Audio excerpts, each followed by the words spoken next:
Laing is ready.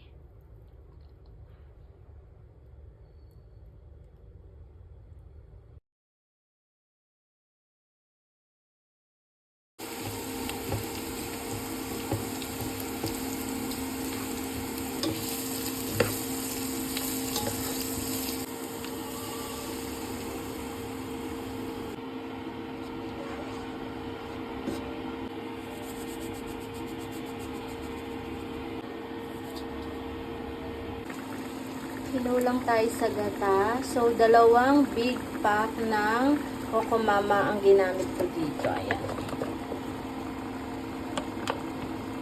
400 ml, 2. Akala ko pwede na yung 1 pack, pero kinulang pa. Sarap magata ang ating daing. Ilagay na rin natin yung pinrito natin dilis.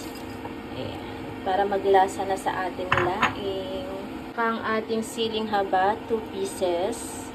Para may konting kick ang ating laing. Ayan, luto na ang ating creamy laing. Yummy! Kita nyo? Napakadaming gata niyan. Yum!